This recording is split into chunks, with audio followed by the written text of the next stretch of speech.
like the setup here. But if not, just sit there and we'll just call you up when it's ready. Is that fair? Good deal. First of all, I'd like to say thank you all for being here today. We have supervisors out here, we have administrators, lay people, and everyone else here. We're glad to have you here at this event because we are competing against many different things. I am Bill Quarles. I am I'm a former Goochland County supervisor, a judge for this year's Achievement Award, and I really thank you all for being here today. One of the things we want to make sure that you understand, the reason why this is important to us all is that we want to ensure that you have an opportunity to see what types of things all of our award winners have in store for you. First of all, we'll learn now from them their struggles, their traumas, all of the things that may even bog them down when they were doing their projects, that will be there for you to learn their plights, and hopefully it will steer you on to trying one of these similar programs in your own county. And so that's what the benefit of this is, to have you to work on that. Now, one of the things, we want this to be interactive.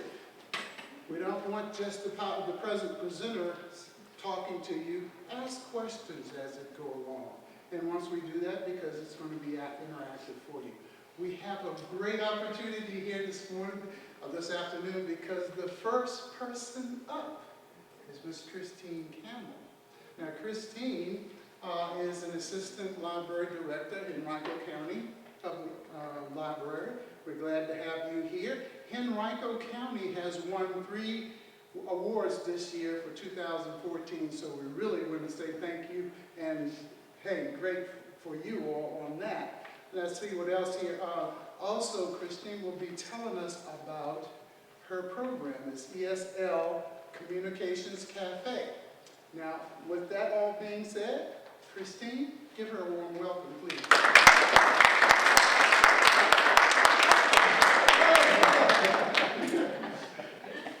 Well, thank you very much. I'm absolutely delighted and proud to be presenting this program, one of 3, that Henrico County won this year on behalf of the librarians who conceived it and developed it.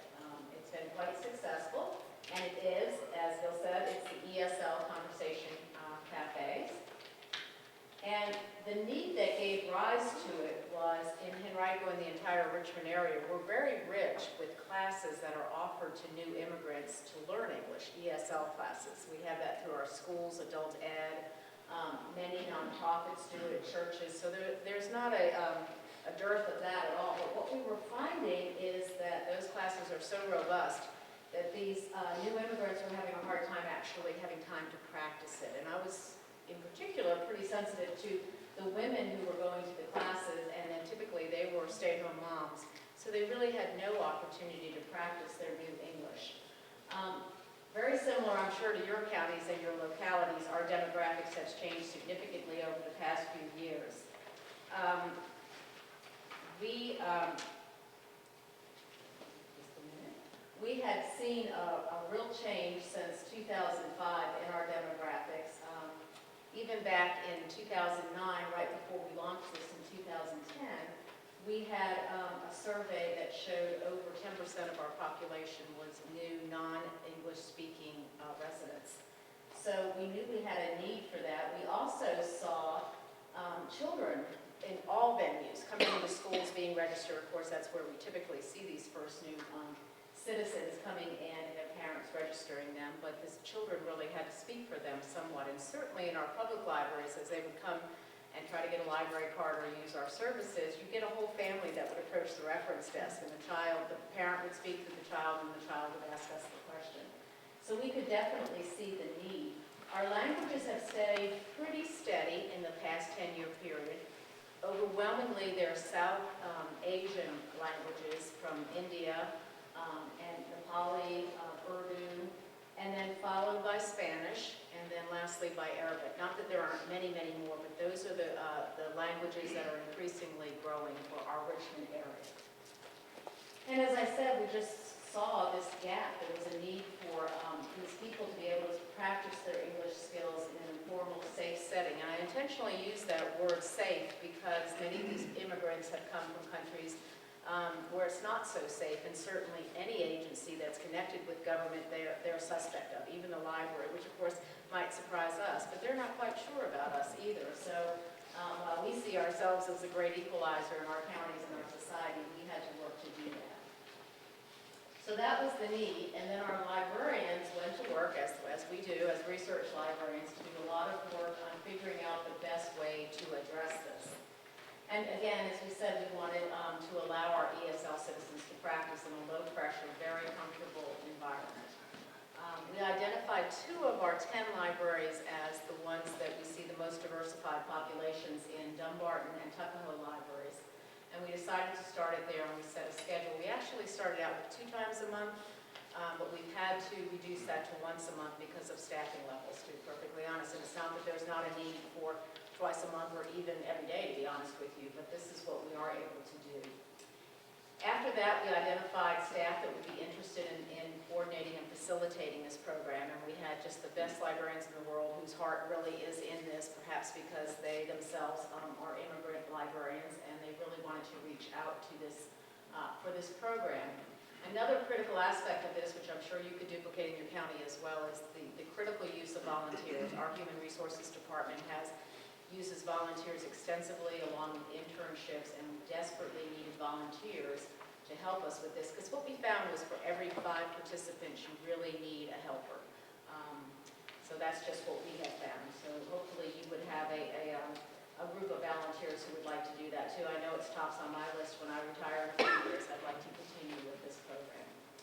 PR we found was really vital, and it was a little bit challenging, to be honest. While we put the posters in the libraries, we sort of discovered early on, well, they're not coming here yet, so how are they going to see this poster? So of course we went to social media and the web and that sort of thing. We went and put posters in local businesses, and importantly, we gave the brochures to the ESL teachers and the programs as well. And really bonus of this is as the immigrants themselves have really benefited from this program, they've asked us for copies of the flyers so they can put them in the places that we may never think of, ethnic food stores or community centers, places that they simply know that are very, very important. So word of mouth has been important, and they have truly become some of our best ambassadors for this program as well.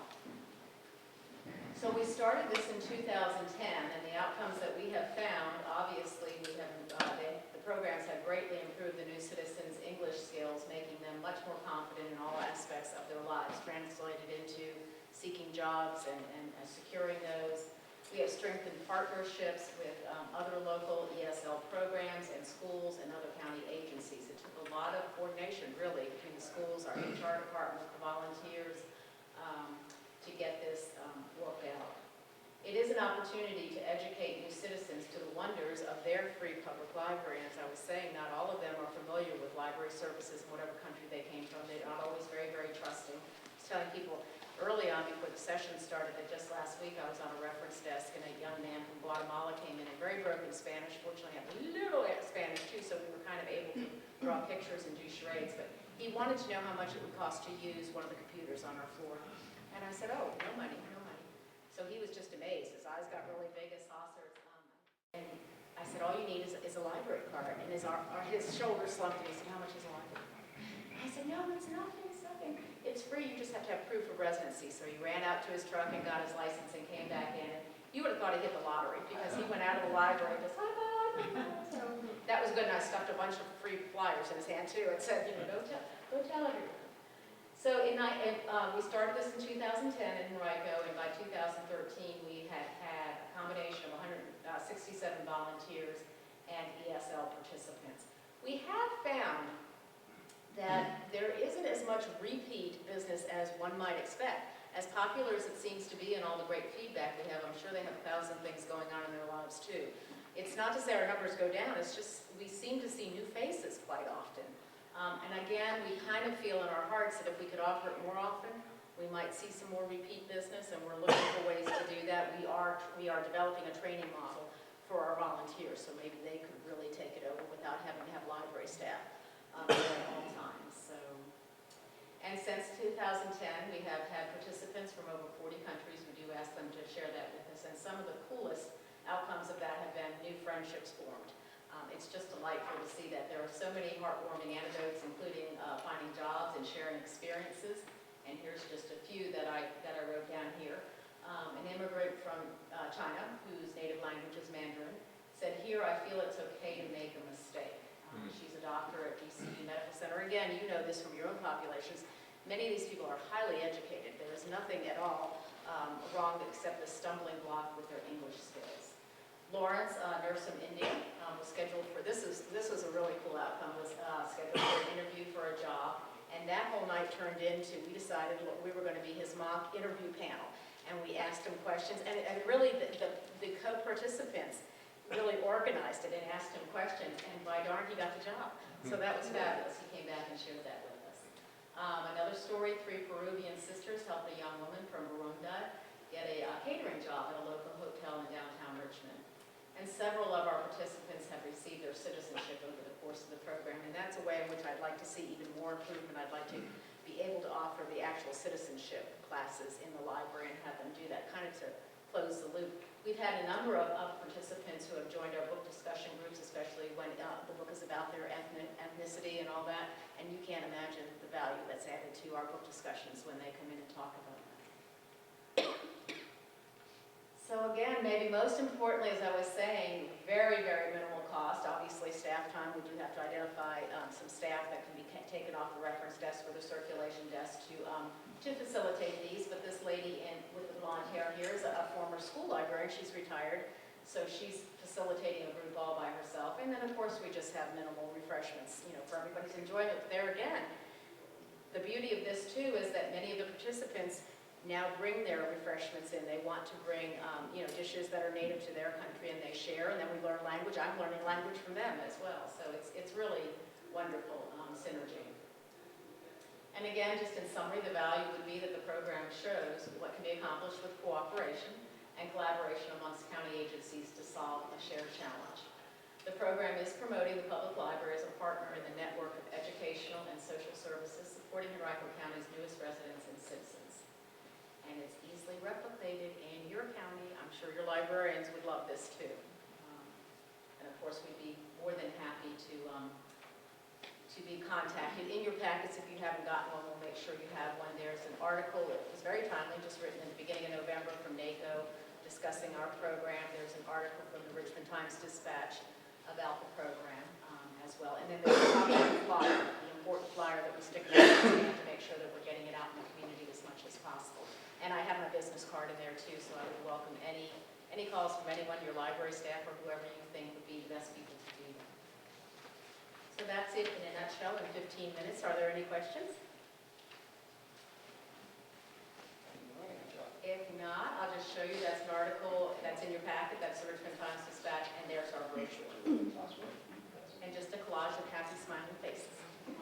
Thank you all. Thank you so very much.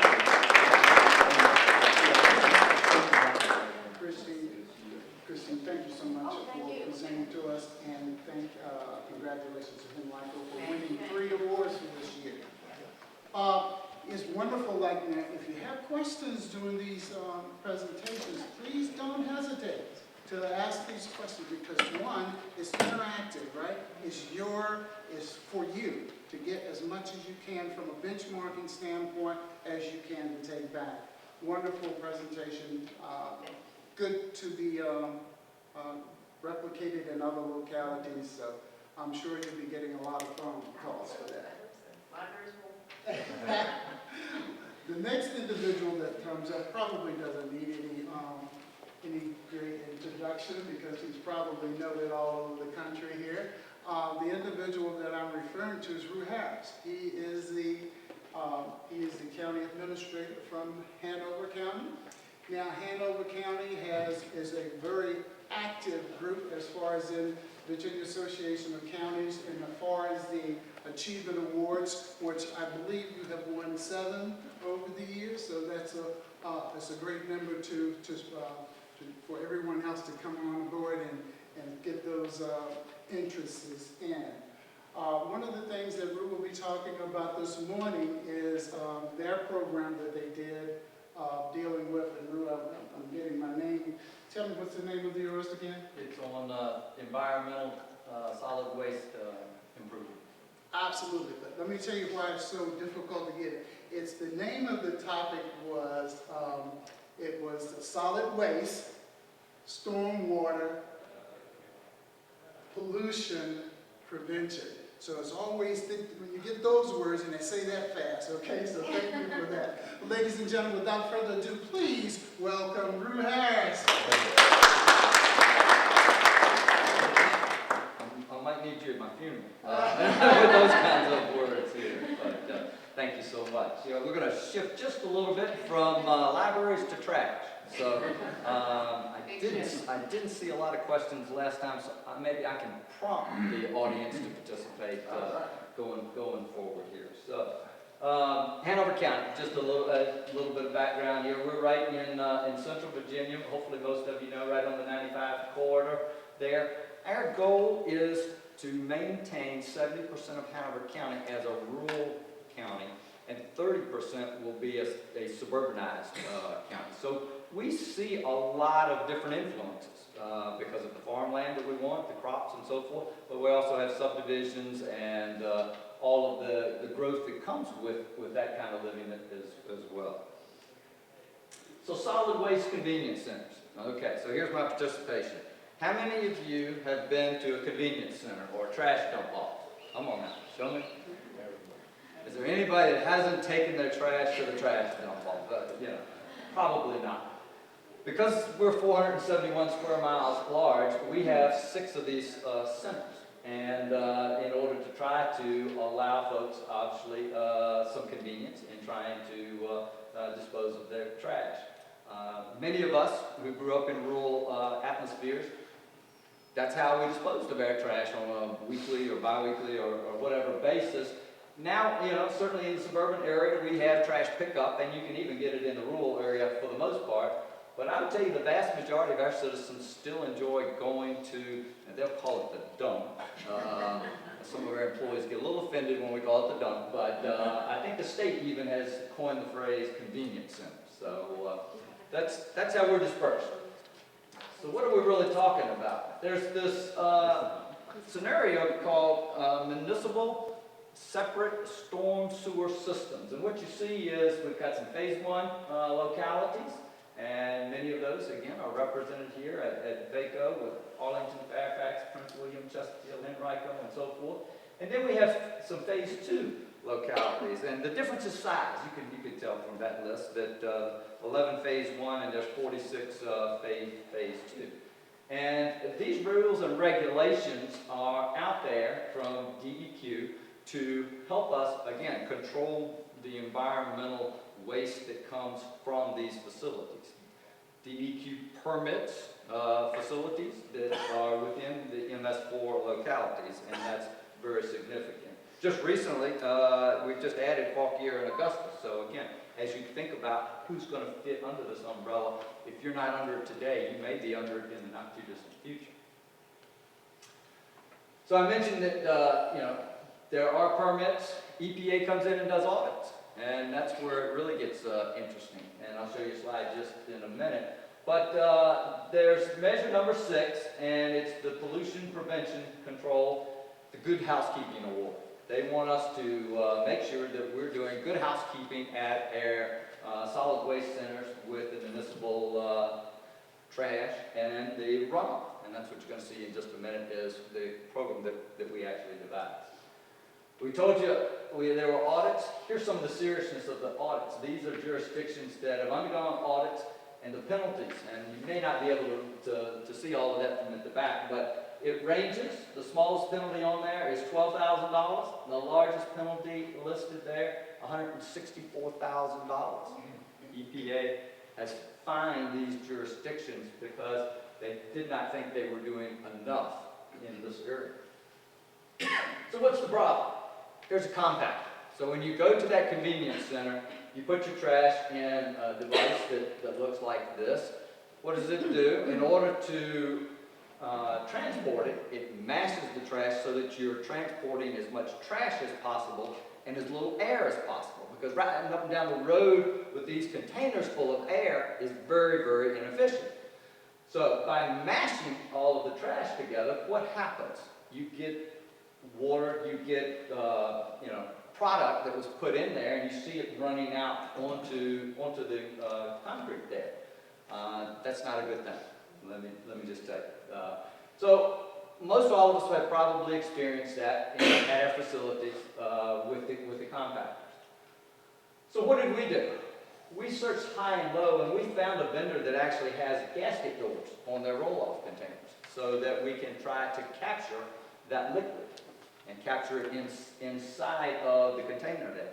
By capturing it inside the container, then that gives us the opportunity to try to dispose of it in a much more environmentally friendly way. Here you'll see we're capturing the product.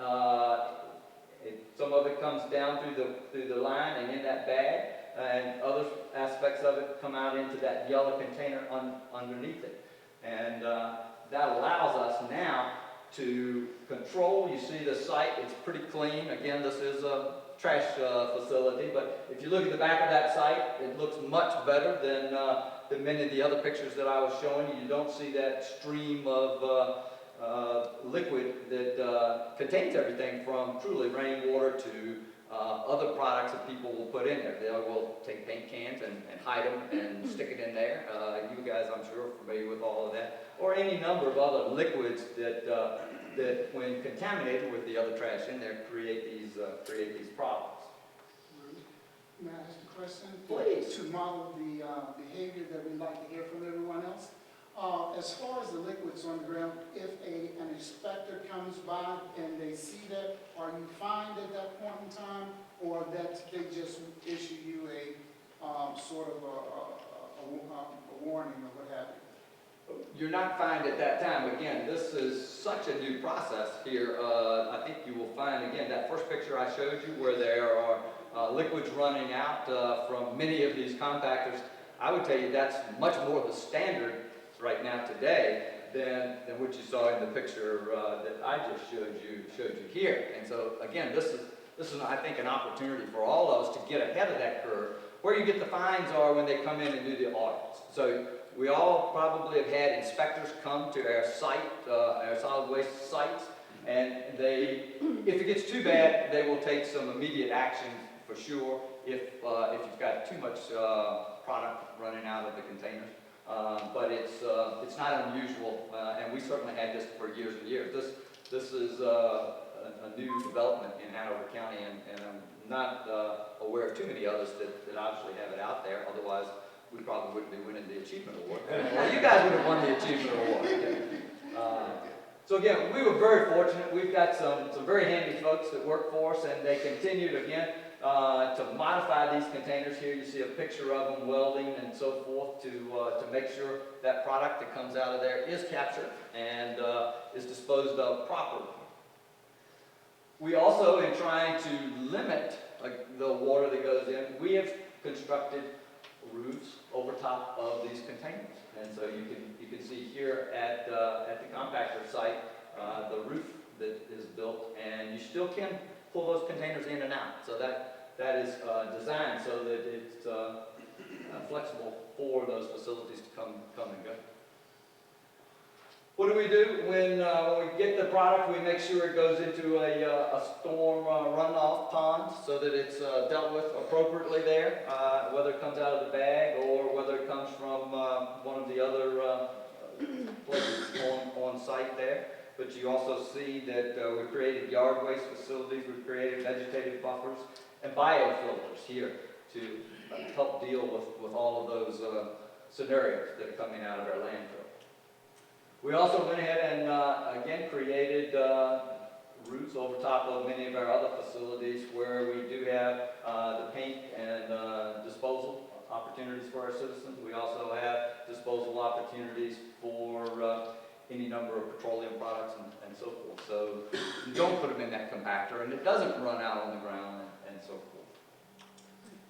This is Phyllis Henrico and our staff, and those are the hardworking folks that turned this idea into a reality for Hanover County. And we're very, very proud of all of their efforts, and very thankful to VACo for recognizing what we think is is a good program, and one just as elaborate as it can be replicated. Even if you're not a MS4 locality now, as they continue to change the rules at these transfer sites and convenience center sites, you will probably see many more of the rules that apply to stormwater at the MS4 level, even in your jurisdiction that may not qualify at the MS4 level today. So, I'll be glad to try to answer any questions. Yes, sir. I'm from Prince George. My name is Bill Campbell, and what we found to be very effective is the collection point for oil filters, petroleum products, which is usually motor oil used, fluorescent tubes, batteries, and propane tanks are on the side of the scale that the residents not charged. They can dispose of all that stuff, lighten their load, so when they go across the scale, they only charge 6 cents a pound for actual garbage. And so, and I have a lot of experience with garbage because I used to clean sewers and work on a landfill in VACo County, which was good training for being board supervisor. But anyway, that's an aside. So, where is your collection point for products that I mentioned, the fluorescent tubes, the propane tanks, the batteries, Sure. and the oil? At our sites, typically, as you drive in, the collection point for all of the things that you just described is right up front. So as you come into the site, whether it's your recycled paper, your cardboard, your petroleum products, and so forth, it's all right there before you get to the compactor You system. don't have to pay for it. Well, and let me just go one step further. In Hanover County, all of this service, all the disposal of what I described, petroleum, cardboard, paper, and your trash, is in your real estate bill. There is no separate charge for residential customers. So that's the reason I can have 6 centers. If I charged the overhead and the manpower to collect money at 6 of those different sites, would be a real disincentive countywide to do it the way we're doing. One of the conveniences in doing it the way we have, by having the 6 sites, is we include those costs into our overall general government cost of operations. You can call it the real estate bill, personal property. We all know what we collect from our citizens. We do not charge extra. The exception to that is commercial. We do charge for commercial trash. So if you've got a trash truck or you're running a commercial business, even with a pickup truck, we do charge, and you go to a facility that has scales, and we do weigh you. What do you do with the tire? We have a tire disposal place at the transfer station, and there is a minimum, and I'm not the expert here, but I think you can have 2 tires. 4 tires are free, and that's about once a month or something. The way it says 4 days. Anytime you want to show up. Anytime you want to go. Yeah, I think they try to be flexible, but if you showed up every day with 4 tires and 4 tires and 4 tires, they'll probably question you just a little bit. So we're trying to encourage people to bring it to us and not leave it along the side of the road. We all know what the roadsides look like, because of those trash situations, and hopefully by doing some of these measures, we can get that roadside a little bit cleaner. Thank you. Yes, sir. Oh my goodness, all kinds of questions. Yes, let me start right here. How many employees do you have at each of those stations? How many employees? At each of those stations? There's usually 1 employee at 4 of the stations, the 4 that are in the least populous area. The one station here, Verde Lane, which is the Mechanicsville area, we have 3. That's how busy it is in Mechanicsville. The other facility is our transfer station, and that's where we do have scales, and that's where we take the commercial trash. And so there's a person that operates the scales, there's a person at the back who does the pushing with the loader and so forth, and there's 1 other additional person for the residential trash that's up front. But on those 4 outlying facilities, we man them with 1 person. We have a supervisor that goes around and checks on their needs every day. So we go to every facility every day to make sure everything's going on. And I have two of my supervisors here, Mr. Hazard and Mr. Davis in the audience. And Mr. Hazard will tell you, if the employee is 5 minutes late opening the gate, somebody calls one of them. You know, and so we're very familiar with that scenario. But when it's a one-man operation, you know, you're a little bit dependent on everybody being a great employee. And luckily that happens. We don't get many phone calls at 7 in the morning. Yes, sir. Do you have any commercial waste management or recycling companies in your county? We do. We have a recycling program that is somewhat voluntary. If you collect 80% of the signatures within a geographic region, so let's use a simple example, a subdivision, you petition the Board of Supervisors, and through Central Virginia Waste Management, our regional collection point, we then contract for them to come to your subdivision and pick up your recyclables. So if you don't want to come to one of my centers, and I'm sure, again, throughout your communities, you've got places at schools, you've got places, you know, at any number, maybe libraries even for, again, recycling of paper and other products like that. But if you want it at your door, we don't pay for it. We create a recycling district for you, and it's very minimal, $30 a year kind of price. For $30 a year, the truck will stop by, he'll pick it up within the geographic area, and you can have it at your door. But it doesn't cost all of the citizens who aren't participating in it. Years and years ago, we used to have a program, we called it a pilot program, and it was in, I'm going to say, about 8 to 10 subdivisions, and the county was paying it, just again, out of general revenues. We found that it was very inefficient in doing it that way. The participation rate went up much, much more when the pilot was not being paid by the broad citizenry, was being paid by the people who actually wanted it. And so I have on Wednesday's agenda a resolution by a community that wants to opt in. So we started this a number of years ago, and it continues to build momentum as we go. Yes, sir. I'm not taking time away from these other speakers. We'll take one more Okay. question now, and at the end, we'll have another session for question and answers. I certainly don't want to short my notes. Doug Taylor, Warren County. We had a compactor site we were leasing, we closed it, and we're going to relocate it to a Crockford site. And we went and cleaned it out. Of course, 20 years of milk jugs, oil cans, everything was dumped in. We ended up pulling out probably 100 cubic yards of contaminated soil and having to ship it off-site. So the new facility, we put in trench drains underneath to catch anything that dropped. We ended up, like you did, putting a roof over top of the actual hopper and everything. And we've got about a 1,000-gallon tank, I think, maybe 4 times a year we have to pump the tank.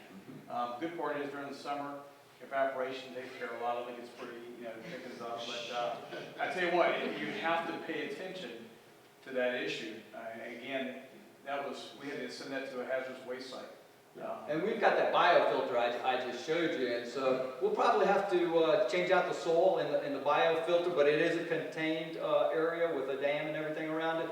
But we're estimating that that could be 20 years of catching all of the bad stuff and making it very, very economical to do that.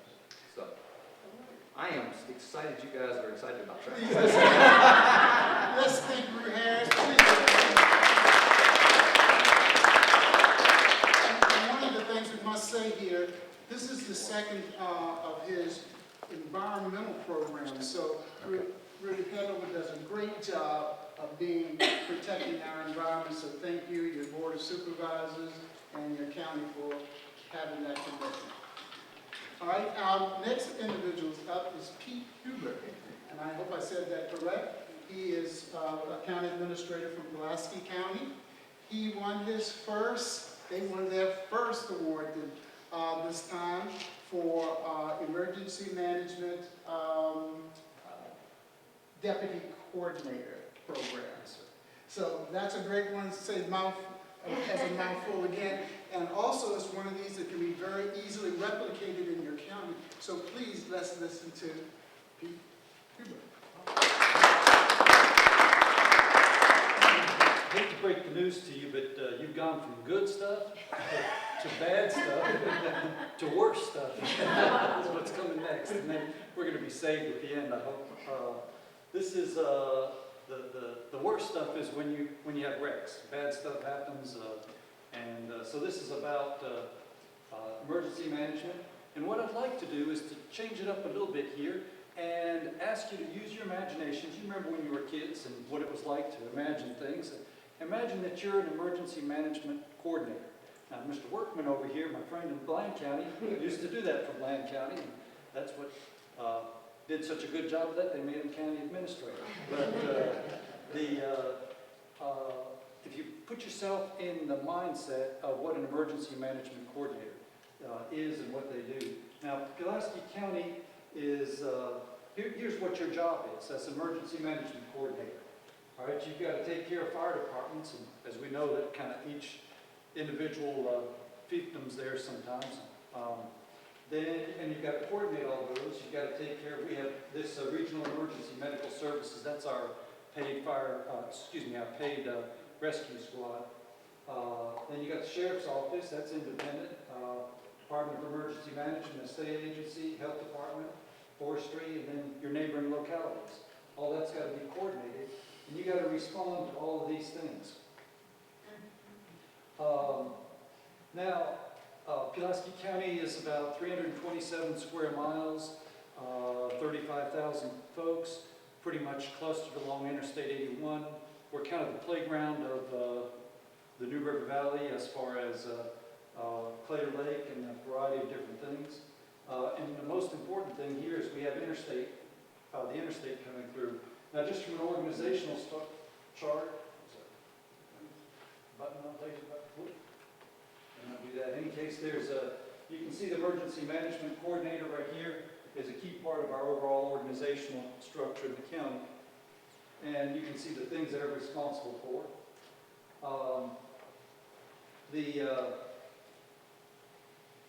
The other thing is it's not just responding to things, it's also trying to prevent stuff from happening. So they've got to make sure communications are working, do preparedness, mitigation, responding. And the other thing is they're responding. Many smaller localities may only have one person doing this. The normal backup is that you have to have a set of backup. You're not really responding to one person, but the way Pulaski County used to be set up is that they would have we'd have the emergency management coordinator. There was usually a deputy coordinator, usually a staff person, does other things. And then after that, it comes to the county administrator. Well, the last thing you want is a county administrator like me out there on the interstate trying to take care of an emergency. And so that puts a whole lot of pressure on that emergency management coordinator because he knows if I've got to start working with the fire departments and these different agencies, I'm going to botch it up so bad, he's really going to be hurting. So this person basically is on a high-stress, 24/7 job, has got virtually, he's got backup on paper, but really doesn't have any backup. And the result is you're going to have turnover. People are going to get burned out. We're in a particular situation. You've got a lot of emergencies on Interstate 81. As I said, the administrator, you really don't want, you're likely to have a secondary emergency when the administrator gets involved. And as a result, you have burnout of these emergency management coordinators. They get so desperate they become county administrators. And so, Eric, I hope you don't mind me picking on him. He's bigger than me. I should not be doing this.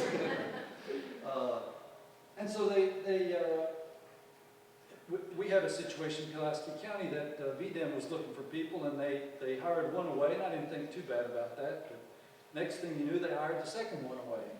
And I thought, well, this isn't very good. They're supposed to be supporting us, not stealing our employees.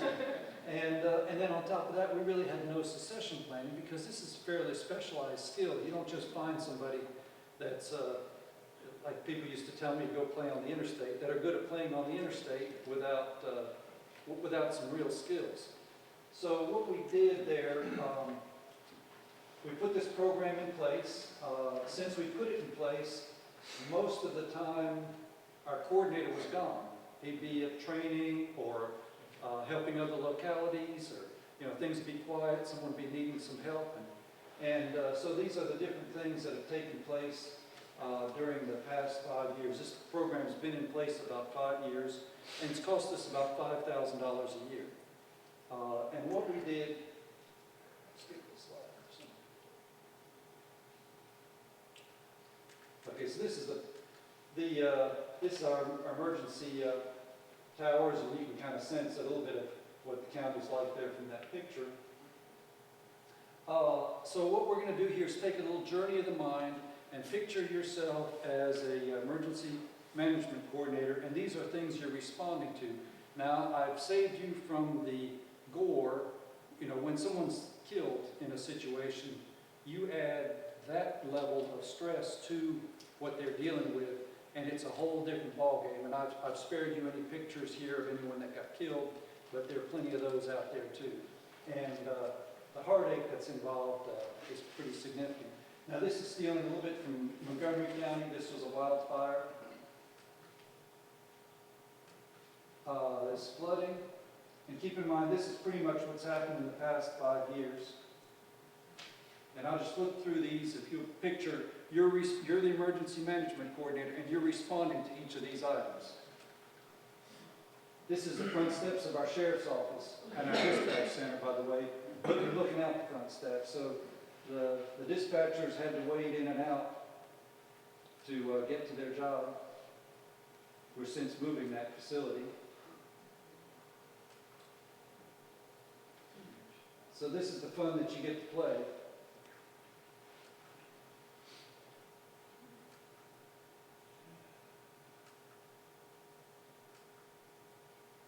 Hazardous material.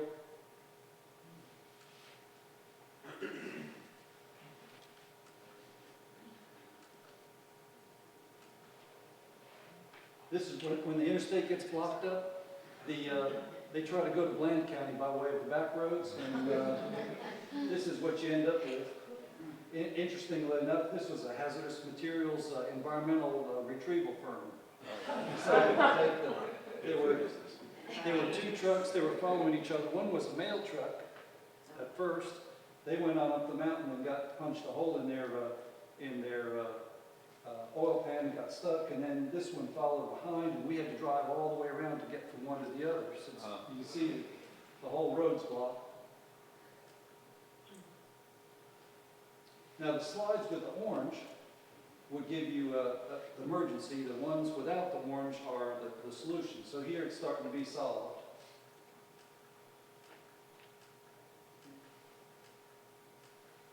You can see the truck going back upright, being pulled back upright, where he was trying to cut the corner. We're also at Clayton Lake, and so every once in a while a boat sinks, and you got to respond to that. Now keep in mind, you're trying to have family life, 2 kids, during the time that these things happen. And then we had the tornado. And these are some before and after pictures of what these places look like before and after.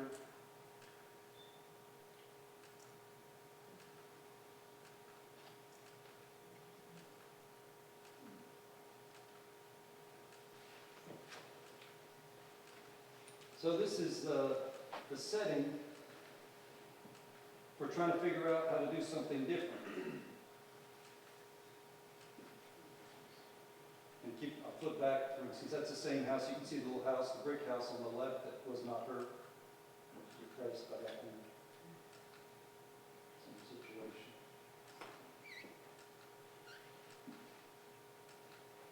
So what we did, we decided we could either continue to lose those employees and put someone in a high-stress position, and us having to go out and take care of things when the emergency management coordinator was gone.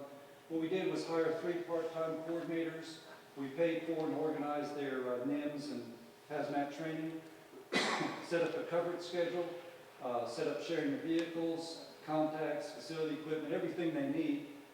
We pay them $25 per day, and I didn't realize how low it was till I was doing this presentation. We'll be revising that, and then we pay them $12 an hour for the time they're actually responding. So it's a minimal cost to the county, and surprisingly, we haven't had trouble finding people. A lot of volunteer firemen want to take things to the next level, and this is a natural transition for them, but they don't have, if you don't do something like this, they don't really have, this is what we got out of it.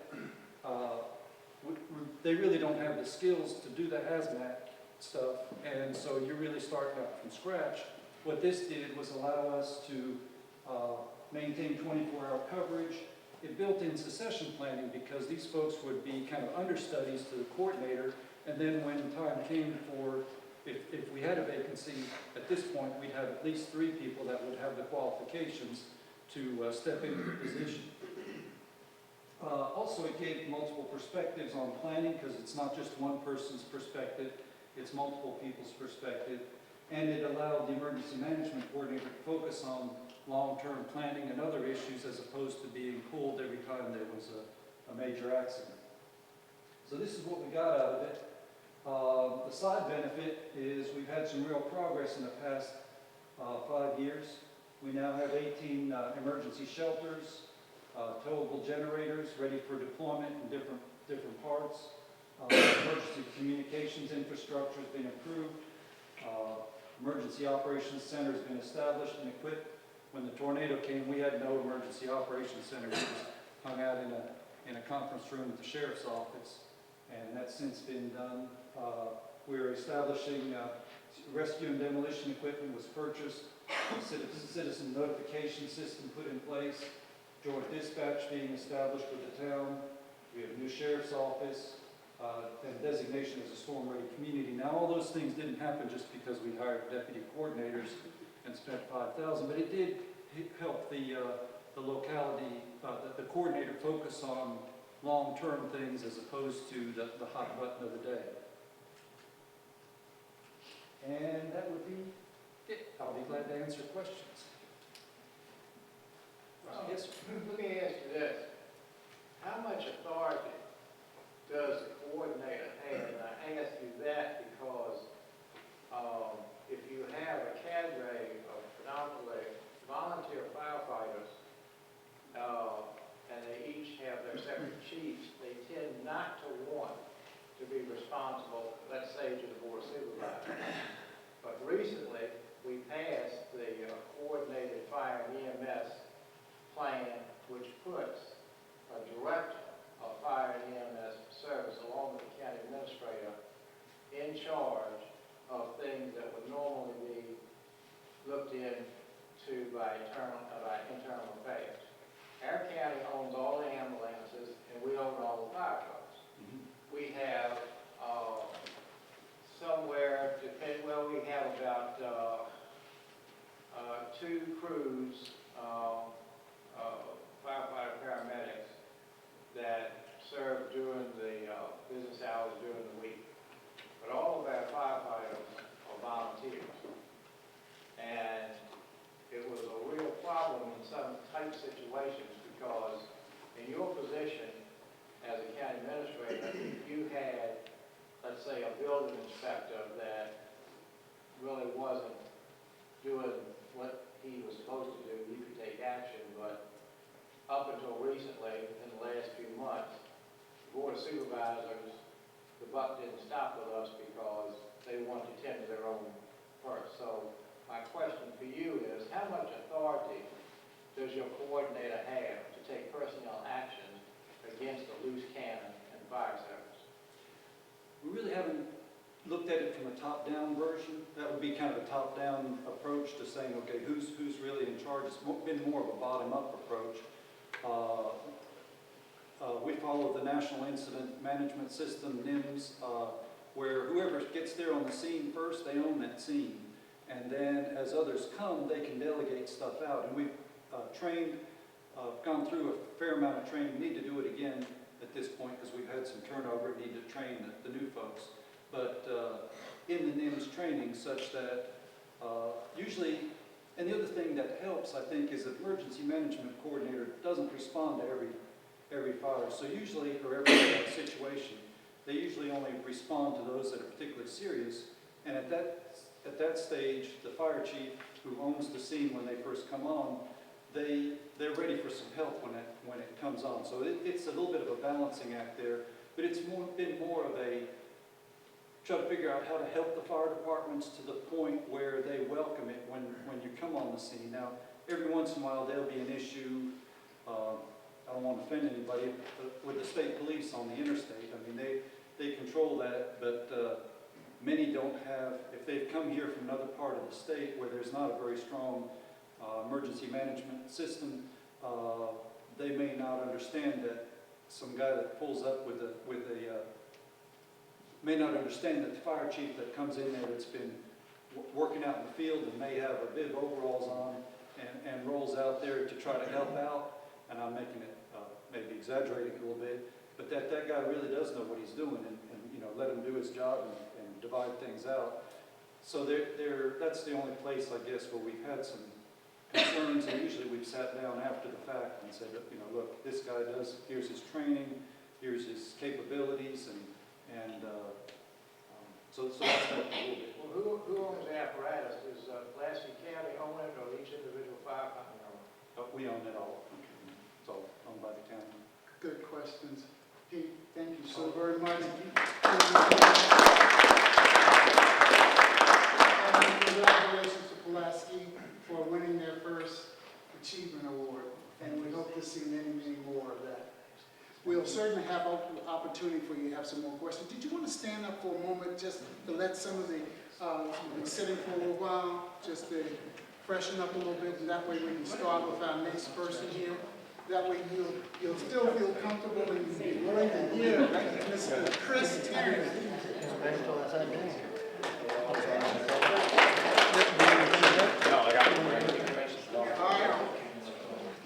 We're going to have start up with Kris. Kris is the Assistant County Administrator for Frederick County. And this is their first opportunity at Achievement Awards, and guess what? They won. Now, one of the things that he's going to show you today is their creation of Lake Holiday Sanitary District. This is very interesting. I hope you all will have plenty of questions for Kris. Kris, you have the floor. Thank you. I felt a little like a judge there for a minute when everybody stood. The topic, I feel sort of like I'm getting ready to sell vacation packages. Lake Holiday is a community in northwestern Frederick County.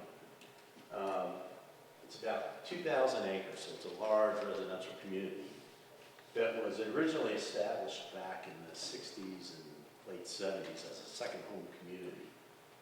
It's about 10 miles northwest of Winchester. It's managed by a property owners association. They have a professional staff, manager, maintenance staff, etc.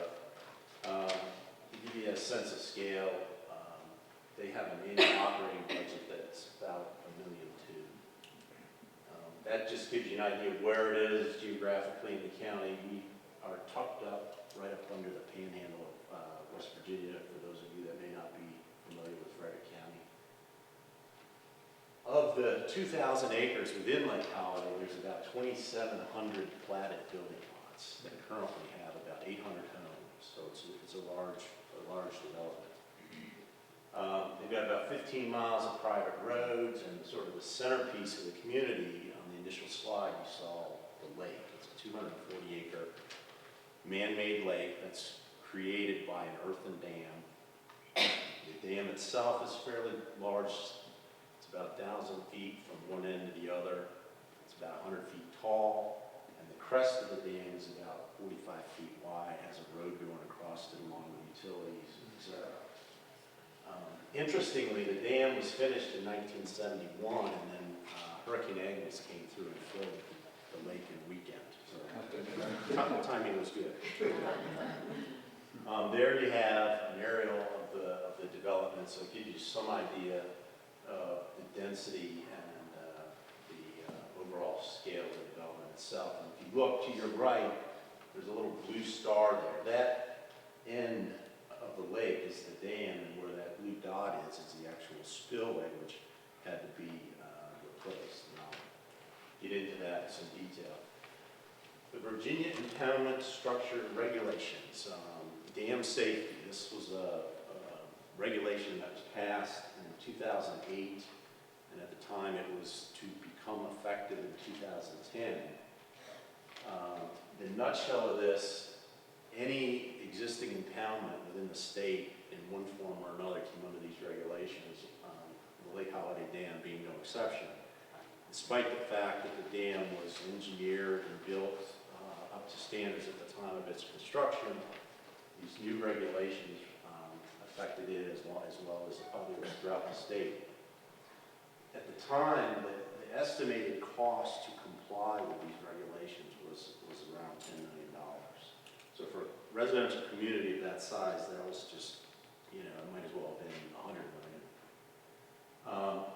What compliance really meant for Lake Holiday was they were required to pass originally 100% of the PMP. That was later reduced through revised legislation to 60%, which for Lake Holiday equated to about 21 inches of rain in their watershed over a 24-hour period. So you're talking about an extreme amount of rain.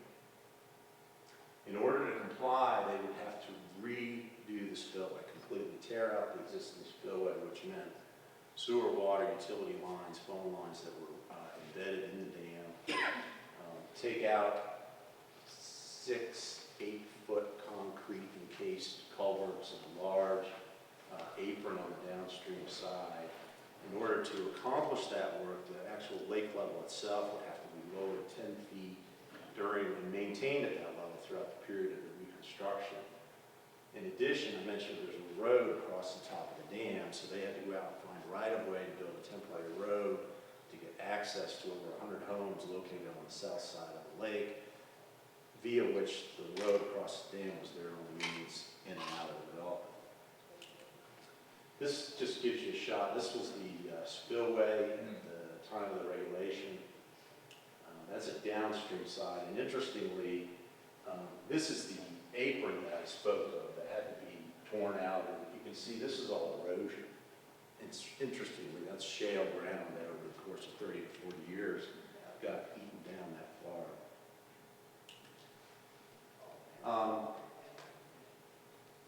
When Lake Holiday first was confronted with this, they spent a great deal of time and effort and energy trying to figure out what to do.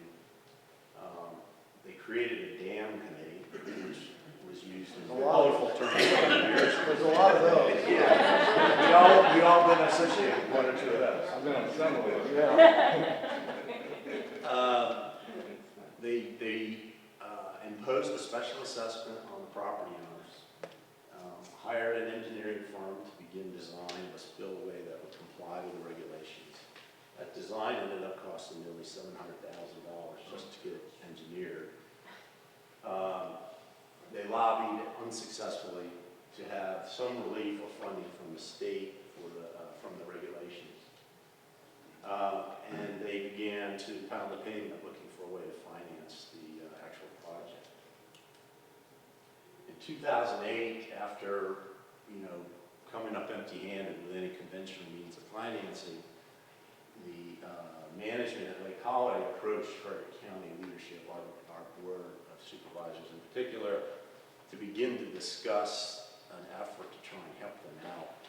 They had already coincidentally done a fair amount of research on sanitary districts. The development had had some issues years prior due to mismanagement and such, and they were looking for ways to do their maintenance. And so they were fairly knowledgeable and done their homework on sanitary districts. Their proposal to the county was to create the sanitary district and use the taxing collection of powers of our treasurer as a means to guarantee financing, to get bonds to do the spillway. As it turned out, county oversight of the project and our involvement in the project ended up being a real benefit as well, and on top of just the means of securing the financing. Sanitary districts, a lot of you are probably familiar with them. They're just another means of special taxing district. What's a little unique about them is that they're created by the circuit court, and they can be created through a petition of property owners within a proposed district, and that's what happened in this instance. This was done not so much through the county, but with the county's knowledge and blessing. So at the time, the petition was filed with the court. We knew it was coming. We've been in dialogue with their dam committee for some time, and so this was all sort of anticipated. Once the circuit court creates sanitary districts, it's up to the local governing body. They are de facto the administrators of the district. So again, the county knew this was coming. We were as prepared for it as you can be, I guess. The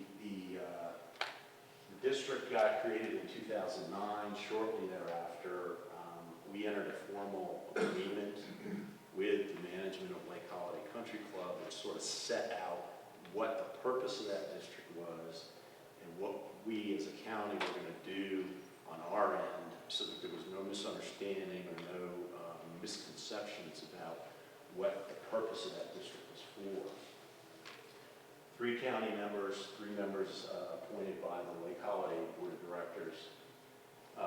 In July of 2010, the county petitioned the court to have a bond referendum placed on the November ballot for the actual financing. And interestingly, the eligible voters were those that resided within the sanitary district, as though they would be the ones impacted by the financing. Yes? And were you required to put it on a referendum for that type of bond? Yeah. Yeah. Even though it's a revenue bond of some type? I mean, it's... Well, the voters within the district were the ones that voted. So, you know, we were obligating them to that financing. So that, So it wasn't a county-wide referendum? no, no. Because the only ones paying the bond were those within the district.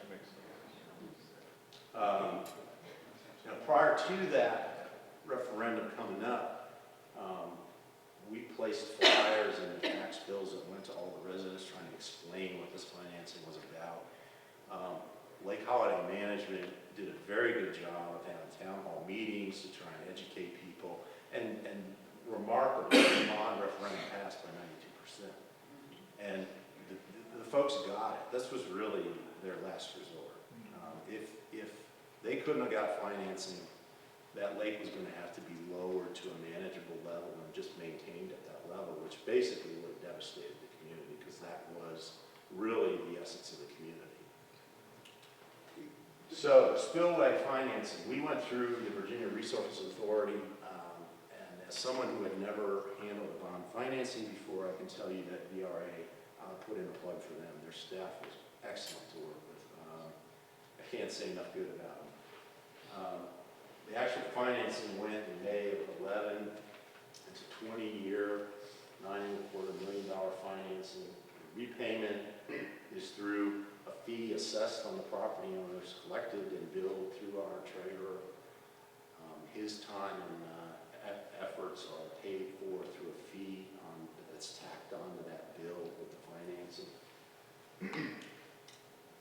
The construction itself was managed by our Public Works Department. They handled it from, you know, soup to nuts. They did a pre-qualify for bidders. They reviewed the bids. They managed the contract, did the billing, site supervision, coordinated with the engineer, you name it.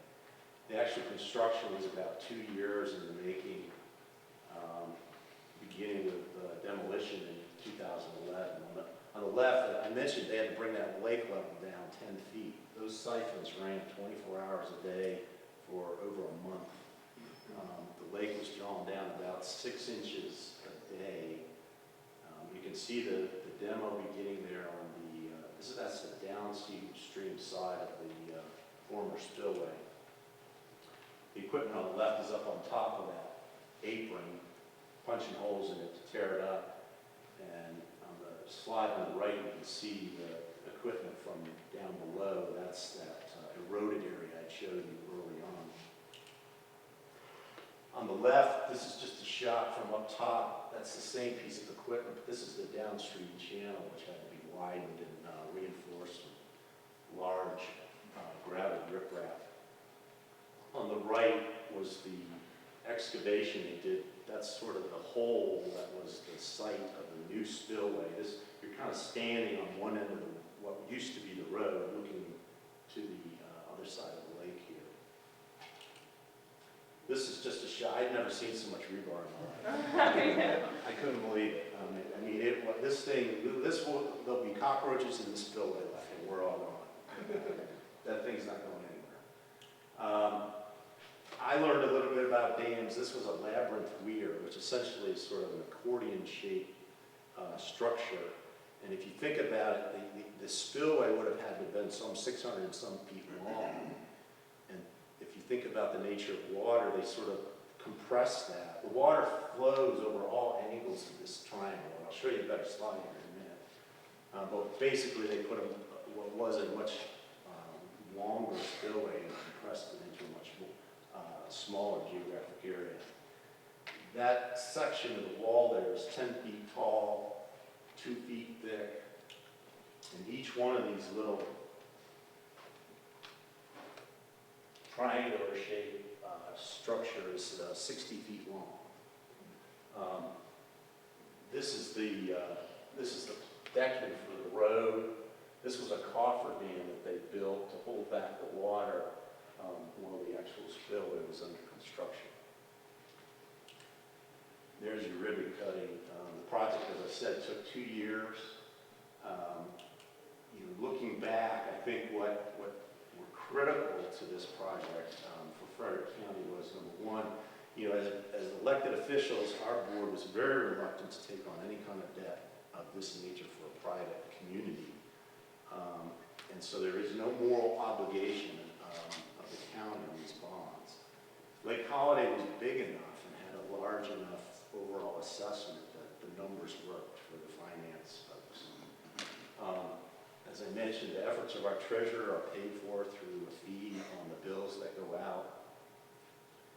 The oversight and work of the county staff throughout the project was built into the upfront bonding, so all that was paid for through the bonds.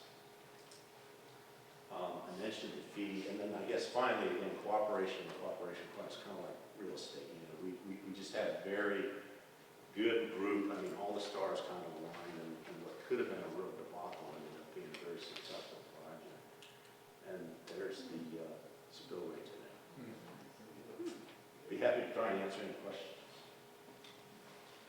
What happens when a home changes hands from one owner to another? It's a cost just like the homeowner's dues. We are finding now that a lot of the assessments for homes with mortgages are being built into the escrow for the mortgage companies. Is there a mortgage on the properties, or what's the collateral for the bond other than the treasurer's going to collect? Just the acreage itself, I guess, the assessed value of the community itself. So There's no. The bond would default. Would they come? Well, hopefully that won't happen, but I mean,